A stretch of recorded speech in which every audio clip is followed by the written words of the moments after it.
Jangan hina basker. Betul. Sebelum ni, bila kita tengok basker, orang pandang serong je. Once sekali basker naik ke pentas Prestige AJL, anugerah juara lagu, semua orang pandang basker. Yes. Ada sekumpulan Dekat Sogo. OKU, nyanyi Roma Cinta. Azmi lah dia pakai bass, original key dengan mic dry, tengah panas. Dan suara dia tak crack langsung. So saya rasa wow, ini satu anugerah Allah. Dan bila dah bombam-bombam jadi apa semua, dah start nyanyi, dah dia orang pilih Azmi, dah dapat Azmi apa semua.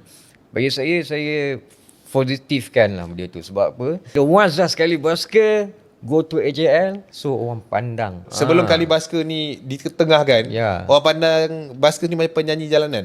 Yes. Ada yang lagi teruk, dia orang anggap benda ni sebagai peminta sedekah bang. Betul. No, On that time lah, on that time Ya, lah, on kan? that time. Sebab apa? Saya pun pernah basking.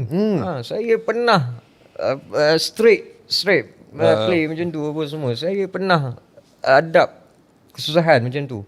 Ni satu saya cerita time tu baru nak keluar lagu Andai Ku Bercinta lagi. Memang pisang tak masak, tak panas lagi lah lagu pun orang dengar. Okay. Memang show pun tak ada apa. Saya pergi basking time tu. Kalau zaman kita lah, ada apa Mamak Kitaro. Mamak Kitaro. BB Plaza kan depan tu kan. Saya basking depan tu ramai orang tak kenal lagi lah. Saya tutup rambut, pakai cap apa semua, saya nyanyi apa semua. Saya dapat RM1 je. Berapa lama bang? Dalam 2 jam jugalah saya perform itu. Saya dapat RM1. Tahaja. Tapi bukan orang Melayu yang bagi. Allah. Cina tua yang bagi. Tak RM1. Saya pun cakap tak apalah, syukurlah. Allah cakap rezeki dia RM1. Time tu. Itu pengalaman saya. Betul.